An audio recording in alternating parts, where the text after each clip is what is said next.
Mil gracias, Luis Alfonso, y a todos ustedes por estar acá. Estoy súper contento de estar en Cali en el contexto de este foro. Bueno, lo último de mi hoja de vida, ya no es así, el radar se acabó. Y se acabó hace unos 10 días más o menos.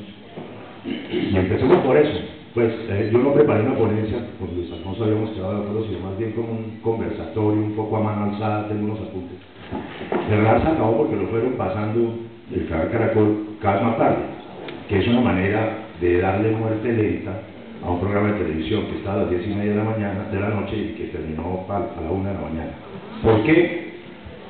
Pues no parece haber razones objetivas de eso, porque era un programa que aún a esa hora marcaba 3 o 4 puntos de rating, esos son 1.200.000 televidentes, pero que de pronto, pienso yo, no coincidía exactamente con las expectativas de poder manejar desde el punto de vista de opinión informativo a un grupo de periodistas que no era fácil de manejar, por distintas razones, unos porque son figurones y otros, y ahí vamos a empezar el tema, porque somos alternativos. Yo quisiera pues contarles un poco en el contexto de lo que he hecho en los años estos de periodismo, que yo realmente nunca he trabajado, o en un par de ocasiones no más, en medios propiamente alternativos, ¿no es cierto?, sino en los grandes medios empresariales que constituyen de alguna manera el gran marasmo de los pecados fundamentales de la información en Colombia, que a mi juicio, además de los que el profesor contó de manera tan absolutamente precisa, se pueden concentrar en dos grandes áreas: la invisibilidad y el unanimismo, que son los grandes pecados capitales de esos grandes medios donde yo he trabajado. Pero quiero poner un ingrediente sobre la discusión. ¿En qué sentido? Lo dije un poco mamando gallo, pero el alternativo es uno también. Es decir, para estar en medios alternativos uno tiene que ser alternativo. Tiene que tener una visión de independencia propia y de independencia del país, una cercanía con los sectores abandonados por la mano de Dios y por los poderes en este país, y vivir éticamente de una manera alternativa. Aún así, siéndolo así, uno puede llegar a los medios de comunicación, a los grandes medios de comunicación, y trabajar a veces, cuando se lo permiten, cuando no lo echan o no lo amenazan, de forma alternativa, es decir, tratando de ejercer un periodismo independiente, crítico, ligado a los sectores que el país informativo hace invisibles. Les decía dos cosas, de la invisibilidad y el unanimismo. Sobre eso se construye toda la perversidad de los medios de comunicación y de la manipulación de la información y de la opinión en el país.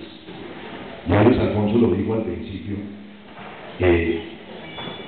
la mayor cantidad, y el profesor lo ha puesto en evidencia, ¿no es cierto? Y así como hay esos casos, hay centenares y miles de casos en el país, donde la gente simplemente son invisibles, los procesos son invisibles, inclusive muchas veces las tragedias son invisibles y no son vendibles. Grandes sectores de este país, populares y no populares, de clases medias, jamás serán sujeto u objeto de la información, porque eso no renta. Son visibles de repente cuando se les viene un volcán como Armero encima, o un terremoto como el de Popayán y eventos de ese tipo. Son visibles cuando hay relaciones con dinámicas de lo que se llama en el periodismo la crónica roja, es decir, cuando hay de por medio posibilidad de vender la información como elemento morboso del seguimiento de los crímenes de sangre. Eso por un lado. Entonces hay que saber que en este país el 95% del país no es visible para los medios de comunicación, y el periodismo alternativo lo hace visible desde el periodismo alternativo mismo, y como les decía, algunos periodistas lo hemos tratado de hacer, bien o mal, dentro de los medios de comunicación, como unas especies de infiltrados. Ahorita hace un rato unos muchachos de la Universidad Santiago de Cali me preguntaban que cómo, justamente eso, que cómo hacía uno para lograr en determinados momentos alternativas informativas dentro de los grandes medios. Y yo decía, mire, es un poco como el fútbol. Uno va a entrar en un partido de fútbol y de repente logra tiros de esquina, de repente logra saques de banda, de repente logra tiros libres, y algunos de esos tiros que uno hace dentro de los medios de comunicación, y hay diferencias en los medios, hay unos mucho más liberales en el buen sentido del término y unos definitivamente a la extrema derecha donde ni siquiera uno va. Por ejemplo, todo lo que tiene que ver con el RCN. Sí, radio, televisión, eso ni hablar. Y entonces uno hace esos tiros y de repente mete goles. Y los goles son grandes construcciones informativas en la medida en que son en medios masivos de comunicación electrónicos como la televisión y la radio, y los hace mientras puede. Yo tengo la experiencia de haber trabajado, como contaba la compañera, en cosas tan distintas como la revista Cromos, cuando no era lo que hoy se conoce, sino que era una revista seria de información, de crónicas y reportajes, tan distintos como AMPM, que era el noticiero del fin de semana de propiedad del M19 en el momento de la desmovilización, posterior a la desmovilización. El M hizo dos negocios, la Constituyente y el noticiero AMPM. Bueno, ahora acaba de hacer otro negocio que es la alcaldía de Petro. Negocio en el buen sentido del término, no, para nada. Entonces, pues está ese fenómeno de la invisibilidad, y el otro que también habíamos mencionado de alguna manera es el unanimismo, del cual se desprenden todos los demás vicios, ¿no? Lo que el profesor de la Universidad Tecnológica de Pereira tan explícita y pedagógicamente nos contaba, ¿no? Del unanimismo se desprende todo, la censura, los procesos de manipulación de la información. ¿Por qué? Porque, como decía el profesor, hay una visión unánime, una especie de macabra idea única, es decir, la negación del pensamiento complejo y de la diversidad del pensamiento, y en consecuencia una única manera de mirar la condición humana, siendo esta la más diversa y múltiple. Eso lo ejercen en los medios de comunicación. Sí, de una manera, digamos que implícita psicológicamente, los periodistas y los cargaladillos, que muchos de buena voluntad terminan adaptándose a los procesos de unanimismo, y evidentemente los propietarios y muchas veces los directores de los medios, cuando les dan la payola, como se dice en la radio, del dinerillo que les pagan como salario para reproducir el poder existente. Eso es una determinación y uno lo encuentra, pero aún así hay posibilidades en los medios de comunicación de construir, yo diría que momentáneamente, y de una manera fragmentada, pero finalmente eso toma forma en un cuerpo, de construir procesos de comunicación, llamémoslos alternativos, en este caso lo que nos ocupa, pero procesos de comunicación limpios éticamente, con todos los parámetros de la ética, que pasan necesariamente por asumir, por un lado, la objetividad que se reclama, pero también la subjetividad, es decir, todos los periodistas somos subjetivos, y si tenemos una ética, y si tenemos una manera de ver el mundo, y un pensamiento, y una ideología, y muchas veces una militancia también, como es el caso de muchos que estarán acá, pues eso se refleja necesariamente, esa subjetividad de lo que uno hace, sin que por ello uno perturbe o prostituya la supuesta objetividad de los medios sobre la cual se basan justamente para sojuzgar a la opinión y para sojuzgar inclusive a los trabajadores de la prensa. Pues les decía, yo no tengo esa experiencia que ustedes tienen de construcción desde la base, desde el poder de la información de base, de procesos alternativos y comunitarios, salvo quizás en un par de ocasiones. Luis Alfonso mencionó una, yo trabajé hacia el último año de existencia de la revista Alternativa, antes de que nos pusieran bombas, varias bombas, y antes de que se produjera la toma de la Embajada Dominicana por el M19, en cuya coyuntura pues tocó cerrar la revista, además porque García Márquez ya no le queríamos meterle más plata a eso. Y fíjense ustedes cómo son los procesos de la gente que trabajaba en Alternativa. Mucha gente de ella militante del M19 y de firmes, muchos de ellos muertos. El gerente de Alternativa era Gerardo Quevedo, comandante del M19, murió por la casa, lo asesinaron en un retén. Mucha gente se transformó, ¿no es cierto? El director de la revista Alternativa, que era como ese ícono, ese paradigma de una información que no solamente era alternativa, sino militante de izquierda, pero no, de alguna manera no convocada por algún sector, salvo la influencia del M19, sí. Enrique Santos Calderón volvió al redil, volvió a la vuelta y regresó justamente a la dirección del tiempo, ¿no es cierto? Hoy su hermano es el presidente de la República. Eso por un lado, ¿no? Que es un camino en la vida circunscrito pues al origen de clase y a la capacidad de regresar a las fuentes del poder. Y por el otro lado, perseveramente, como Antonio Caballero, que de alguna manera en su columna uno siente que fue la continuidad de un proceso alternativo, como el de la revista Alternativa, ¿no es cierto? Entonces, pues bueno, en la otra experiencia, para hablar de experiencias que tuve, y eso fue recientemente, pienso que no fue periodismo tan alternativo, sino de frente militante. Y es que durante un año, mientras las condiciones objetivas, compañeros, lo permitieron, dirigí el periódico El Polo, periódico de circulación nacional del Polo Democrático Alternativo. Esa fue una experiencia maravillosa, también hecha con las uñas. Logramos construir un medio de comunicación que el mismo Polo aplastó y destruyó en medio de su problema pues, ideológico interno, y de su debate y de su disminución notoria como fuerza política en este país, de la cual nadie puede estar contento, ¿no? Y pues de algún modo al final de ese periódico, quizás era un quincenario que ustedes conocieron, en el cual recogíamos todo lo que pasaba en el país en términos de la protesta popular, de las denuncias, de las agresiones, en fin, toda la información. El final de eso estuvo ligado al nombramiento en la presidencia o a la escogencia en la presidencia del Polo Democrático Alternativo de un nuevo presidente que reemplazó a Carlos Gaviria, que era Jaime Duzán. Entonces pues era clarísimo que Jaime Duzán le interesaban otras cosas, pues la vida, ¿no?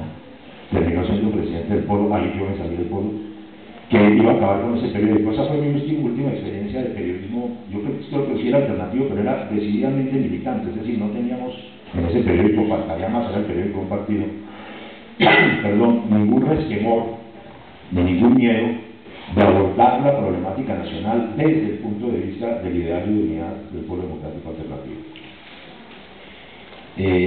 Entonces, volviendo un poco, como les digo, esto es a mano alzada, se puede ser alternativo dentro de los medios, es decir, no todos los periodistas somos unos malparidos, me perdonarán el término. Es decir, hay mucha gente que yo conozco que trata de aletear dentro del mar del unanimismo y de la invisibilidad, y que depende con las condiciones propias y con las condiciones de alguna manera objetivas de los medios de comunicación hacen cosas. Y esa gente hay que valorarla y no hay que de alguna manera macartizarla, porque hay mucha gente que camella ahí durísimo. A ver, déjame revisar un poquito mis apuntes. Quiero recalcar justamente una cosa que Luis Alfonso decía muy pertinentemente, que es la historia de la libertad de prensa en Colombia. Eso desde ya, motivos aquí se conocen muchos, desde el compañero de la radio comunitaria, con las historias de las licencias, más las amenazas, más los 100 y pico de periodistas asesinados en el país. La libertad de prensa pues es un eslogan del régimen y del sistema, ¿sí? Y lo fue mucho más eslogan, mucho más perverso y falaz durante el régimen oprobioso de la dictadura de la mayoría de Álvaro Uribe.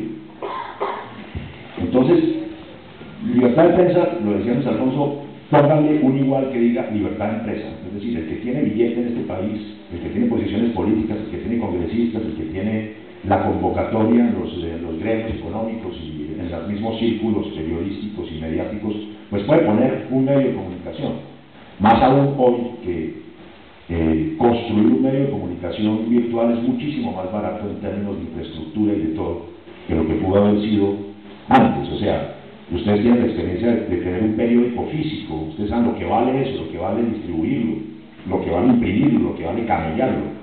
Pues ahora la libertad de prensa, la libertad de prensa está mucho más generalizada, para bien y para mal, porque yo sí tengo la sensación que hay medios que no serán exactamente alternativos, pero se están produciendo a nivel nacional con capacidades de 1.000.000, 1.200.000, 1.400.000 clics mensuales, páginas y plataformas en internet que ejercen una cierta independencia y una cierta alternatividad y que son importantísimas en el proceso de democratizar la información en el país. Entonces, de la libertad de empresa y de la libertad de prensa, pues uno podría pensar en una cosa que abarca un poco más ampliamente el universo de lo alternativo y que lo incluye, que es la independencia, ¿no es cierto? Los medios alternativos y comunitarios de suyo son independientes, desde el punto de vista económico, desde el punto de vista contractual, etcétera, etcétera. No tienen nada que ver con los grandes conglomerados de dependencia en el país, llámense grandes medios o sectores políticos. Entonces, bajo el rubro este de independencia, que no necesariamente es alternativo, sino que yo pienso que es un poco más amplio, como su propio nombre lo indica, sí se sitúan un montón de cosas que yo veo, ya voy a terminar, que yo veo muy optimistamente en este país. En ese sentido, pues, hay que caer en el análisis, y espero que lo pueda hacer brevemente, de lo que implica en este país y en el mundo entero pues, el surgimiento de lo virtual, de Internet y de las redes sociales. Y es un apuntico, que es un debate que se está dando en esta cosa que llamamos la hipermodernidad, en medio del catastrofismo del fin del mundo. Se está dando en Europa, se está dando en América, aquí, en todas partes. Es el debate de hasta dónde el individuo puede ser periodista y no tiene que ser necesariamente un periodista formado. Sobre eso yo tengo una opinión que ya les voy a decir. Y el apunte me conduce a esta frasecita: el individuo como medio. Y eso sí no lo he pillado yo, que ejerzo de alguna manera con vicio en la actividad en las redes sociales, tanto en Twitter como en Facebook, que los individuos, cualquiera que sea, ahí sí no cabe la condición de periodista o no periodista, nos estamos convirtiendo, si lo sabemos hacer bien, en un medio mismo de comunicación. El ejemplo más palpable quizás es Twitter, ¿no? Pero hay diferencias con Facebook, y por eso quiero pues como precisar en qué medida el individuo alternativo e independiente, ¿no es cierto? No el que está echando la carreta que le está diciendo el jefe de redacción y poniéndole en Twitter o en Facebook, que eso es otra historia. Estamos hablando de gente chévere, ¿no? El individuo enfrentado al Twitter, con muchos o pocos seguidores y muchos o pocos retweets, etcétera, etcétera, en la medida en que logra puntualizar, desde luego, habiendo acopiado información y teniendo una formación de información, de saber escoger, generalmente también por el mismo camino, es decir, por Internet, incide de una manera geométrica y multiplicadora sobre otro montón de individuos y no necesita un vehículo distinto que sus 140 caracteres. Eso ya es un individuo que es un medio de comunicación. Por el otro, y ahí hay, ustedes lo conocen, los que manejan Twitter, hay de todo, ¿sí me entienden? Uno tiene la capacidad de seleccionar dentro de la libertad absoluta de Internet, que ojalá no se nos vayan a meter en la sopa, ni en la nube, ¿verdad? Y uno tiene la capacidad de selección, de ver cuál información sigue, cuál retuitea, etc. En el tema de Facebook, que pienso yo que es como el otro universo paralelo, alternativo de la comunicación contemporánea, siento que la cosa es distinta. Y quizás es todavía más compleja en el buen sentido del término. Mientras uno en Twitter tiene X cantidad de seguidores, hay para todo el mundo. Los que lo quieren, los que se identifican con uno, y los que lo detestan, los que lo putean y los que lo amenazan de muerte. Hay de todo. O sea que es un debate muchísimo más abierto, mucho menos especializado y mucho menos convocado por una manera de ver el mundo, que es lo que podríamos llamar el periodismo alternativo, con una ética y con una estética, y con inclusive con una capacidad de actuar sobre la forma misma de los géneros periodísticos, que esa es otra carreta, pero bueno. Entonces, ¿qué pasa en Facebook?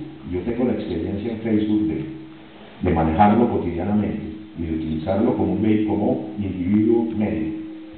Además, cuando lo van echando uno de los medios, solo le queda Twitter y Facebook, ¿no? Y los blogs, bueno, y streaming y muchas cosas. Pero fíjense usted lo que pasa en Facebook cuando se maneja desde el punto de vista del individuo medio de comunicación. Y es que uno promueve un debate, lo lanza con sus seguidores, los que sean, y empiezan a llegar los comentarios, las respuestas, las posiciones, convocados sí por una misma manera de ver el mundo. Es decir, uno en Facebook escoge a sus amigos, así tenga miles, uno se las pilla con quienes tiene identidades, porque pues para tener identidades con los fachos, pues qué pereza, ¿no es cierto? Tener unos fachos en Facebook tal vez no, además porque terminan amenazando. ¿Y qué ocurre al final de un día de alimentar, de conducir, de comentar el comentario inicial que uno puso? Que hay un montón de comentarios de gentes desde una frase hasta, a veces yo recibo textos de 2 o 3 cuartillas, ¿no? Gente que se ve que elaboró la cosa en el momento, no que tiene textos escritos y hace copy-paste, no, la elabora. ¿Qué ocurre al final? Que el individuo medio de comunicación elabora colectivamente un nuevo producto de opinión y de información y de comunicación, que es lo que uno podría llamar en un momento dado una columna colectiva. Cuando uno tiene 100 comentarios, o 10, o lo que sea, de todas maneras es una opinión colectiva en torno a un mismo tema y es un punto de vista hiperdemocrático, ¿no? E hiperalternativo también. Es decir, ahí la gente está diciendo lo que quiere sin ningún tapujo, ¿no? Entonces, fíjense ustedes, la importancia, pienso yo, para la realidad y el futuro, la realidad contemporánea y el futuro de lo alternativo en la comunicación, que es el orden del día en el mundo entero, y por ahí se están yendo todas las cosas, e inclusive podría llegar a considerarse en un momento dado una cierta estabilidad financiera de los procesos de periodismo alternativo, lo cual no quiere decir que se vayan a prostituir. Entonces, fíjense ustedes la enorme importancia de Internet de construir neogéneros como columnas colectivas. ¿Quién se le hubiera ocurrido, pues, que en el tiempo firmen una columna de 23 personas? No, la firma José Obdulio y punto, ¿no? Por el otro lado, sí es bueno recalcar en este contexto, tal vez no tenga tanto que ver con el tema, pero quiero contárselo, o por lo menos recordarlo, porque ustedes lo sabrán. Ramón, que tú mencionabas, pues, es el teórico fundamental de la desaparición del cuarto poder, es decir, el poder de la prensa. Pero pienso que en Colombia, y es una cosa a la cual hay que estar atentos, porque cada rato vuelve y vuelve, ¿no es cierto?, se ha producido una neoprostitución de la estructura misma de los periodistas, y es que los periodistas se volvieron políticos y los políticos se volvieron periodistas para destruir la imparcialidad y la libertad de la prensa en Colombia. Es decir, tránsitos para un lado y para el otro hemos visto en las últimas generaciones muchísimos. Y eso tiene un origen clarísimo en un momento, además, de coyuntura política y económica del país y del mundo, que fue el proceso de apertura hacia el neoliberalismo, que en Colombia fue el gobierno de César Gaviria. César Gaviria se inventó eso, cogió a los muchachos que tenían un relativo o gran éxito en los medios de comunicación, cualquiera que fuera, y los volvió ministros. Ahí están los Mauricios Vargas, ¿no? Y por el otro lado permitió lo que hoy vemos, que es el tránsito de los políticos y de los detentadores del poder hacia el periodismo, como periodistas, arrogándose el derecho de ser beneficiados por los conceptos positivos de ética, etcétera, que puede tener el periodismo. Hay un caso preciso, pues, que no es el peor de los casos, pero que es un caso, que es el hoy ministro de Trabajo, Rafael Pardo, que transitó para un lado y para el otro con una facilidad gigantesca, después de haber sido alto comisionado de paz, de guerra, de César Gaviria, cuando se metió a Casa Verde y hizo que las FARC se encontraran con el Perico, lo cual no fue nada fácil como proceso histórico posterior. Rafael Pardo después fue director de CNI y volvió a la radio y volvió a la televisión. Rodrigo Pardo, que es un periodista de origen, terminó siendo ministro de Relaciones Exteriores de Sanfer, y ahora nuevamente Rodrigo, que es una persona que yo respeto personalmente, no respeto el medio donde está trabajando, que es RCN en televisión, porque sé cómo funciona, es porque trabajé ahí. Volvió al periodismo. Entonces, sí quiero señalarles que al unanimismo y a la invisibilidad decretada por los círculos de poder se ha añadido esa perversión de destrozar el poder ético de la prensa en Colombia, convirtiendo a los periodistas en políticos o funcionarios, a los funcionarios y políticos en periodistas. Eso es, a mi juicio, inaceptable.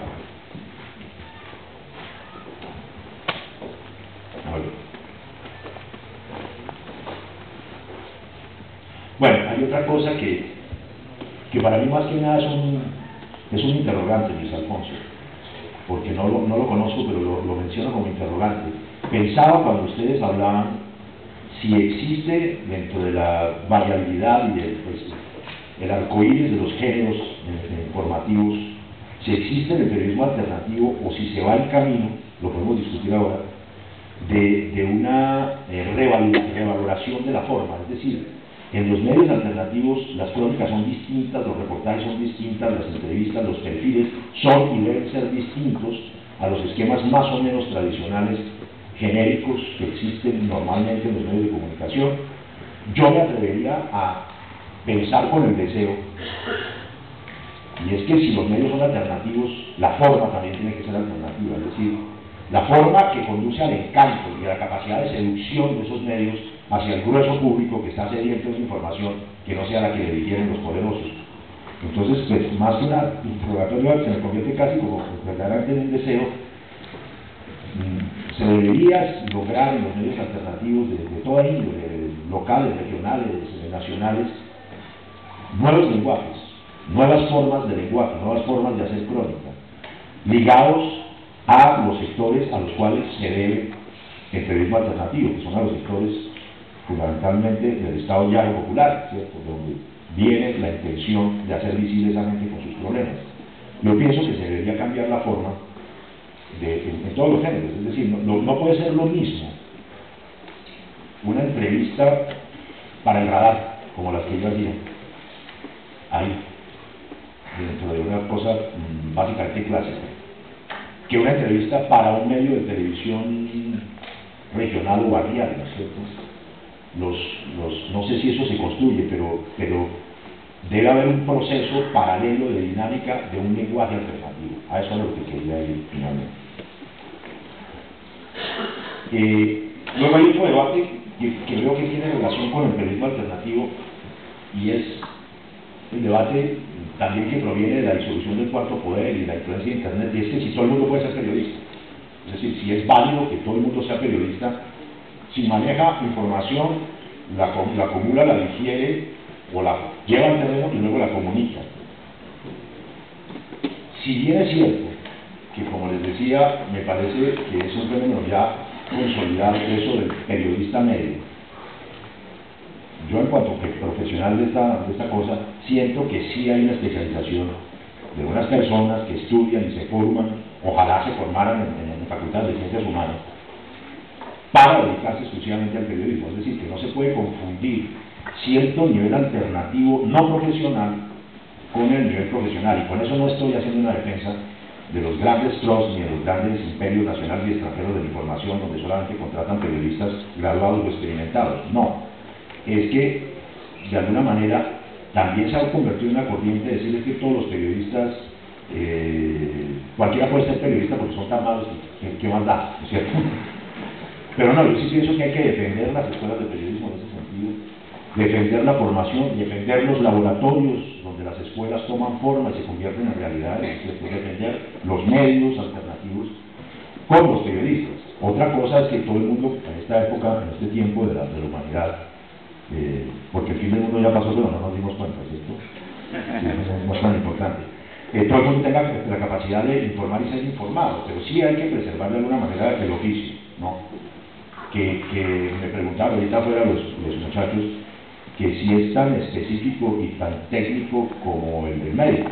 Yo diría que en algunos casos sí, es decir, no de una manera taxativa, sectaria y cerrada, pero zapatera tus zapatos, ¿no? Los periodistas estamos para eso. Deberíamos todos deberíamos ser alternativos y tener una interpretación libre del mundo y de la vida, pero pues desafortunadamente no es así.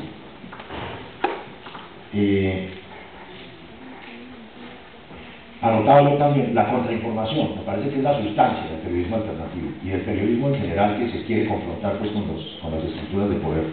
Es decir, es tener uno la capacidad de ser 10 veces más pilo, 10 veces más informado. Voy a utilizar un término inmundo, pero pues se me salió, que el enemigo, ¿no es cierto? Es decir, como en cualquier guerra, esto es una guerra de información, ¿no es cierto? Como cualquier guerra, evidentemente guerra sin fusiles, porque la otra pues pienso que todos los que estamos acá sabemos que eso no tiene ningún sentido en la Colombia contemporánea. La rebelión, a mi juicio, va por otro lado, va por una guerra informativa y por una guerra política, pero no a tiros. Entonces me parece sustancialmente importante la contrainformación como reto de los periodistas alternativos para hacer mucho más que quien desinforma. Es decir, uno para informar tiene que hacer muchos más esfuerzos que quien desinforma. Desinformar es facilito, desinformar es torcer, ¿no? Es manipular, es tener una mirada unánime. En cambio, informar de una manera que en este caso es contrainformar es muchísimo más elaborado. Entonces, la responsabilidad profesional y ética de quienes ejercen la contrainformación para no caer tampoco en el militantismo y en la consigna, que me parece que eso no tiene sentido. Es decir, eso no aporta nada distinto que un grito. Los gritos son importantes, pero la sustancia de la historia no está hecha de gritos. Entonces, la formación en consecuencia de las escuelas, de los laboratorios, sí tiene que ser de una exigencia grandísima. Es decir, chao la mediocridad de los grandes medios, ¿no? El qué, dónde, quién, cómo, cuándo, chingo, que nos enseñaron desde que estamos pelados. A ver si tengo algo más por aquí apuntadito.